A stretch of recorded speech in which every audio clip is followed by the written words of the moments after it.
আসসালামু আলাইকুম। দেশে যেহেতু রেসিপি দেওয়ার আর কেউ নেই এখন, তাই আমি ভাবলাম মিষ্টি কুমড়া নিয়ে হয়তো আপনারা বিপদে আছেন।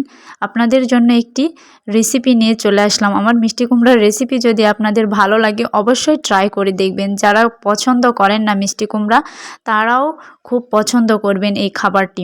প্রথমেই আমাদের মিষ্টি কুমড়ার ছাল ছাড়িয়ে এগুলোকে সুন্দর একটি আকার দিতে হবে। যে যেভাবে পছন্দ করেন চারকোনা লম্বা বিভিন্ন সাইজে এগুলোকে কেটে নিয়ে আমরা যেভাবে বেগুন বা অন্যান্য মাছ ভাজি করি সেম একইভাবে মরিচ গুঁড়া, হলুদ গুঁড়া আর লবণ দিয়ে ভালোভাবে মাখিয়ে নিতে হবে।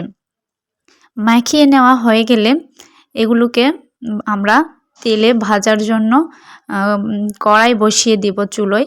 দিয়ে এই যে সামান্য তেল দিয়ে বেগুন বা মাছ আমরা যেভাবে ভাজি করি সেম একইভাবে এই মিষ্টি কুমড়াগুলোকেও আমরা ভেজে নিব এভাবে যতক্ষণ না একটু সেদ্ধ হয়ে যায় ততক্ষণ। এরপর এগুলোকে উঠিয়ে একই প্যানে সামান্য কাঁচামরিচ, আপনারা এখানে শুকনা মরিচও ব্যবহার করতে পারেন, একটু মরিচ, একটু পেঁয়াজ কুচি আর কয়েকটা রসুনের দানা দিয়ে এগুলোকে ভেজে নেব। এরপর ভাজা হয়ে গেলে ভাজা মিষ্টি কুমড়ো আর পেঁয়াজ মরিচ ভাজা এগুলোকে সামান্য লবণ দিয়ে মেখে নেব। এরপর ফ্লেভারের জন্য একটু সরিষার তেল এড করা যায়, কারণ এটা প্রচুর তেলে ভাজা আছে, সব কিছুই তেলে ভাজা। না চাইলে আপনারা তেল স্কিপ করতে পারেন, আর যদি একটু ফ্লেভারের জন্য চান তাহলে তেল দিতে পারেন। ধন্যবাদ সবাইকে, অবশ্যই ভালো লাগবে, ট্রাই করে দেখবেন।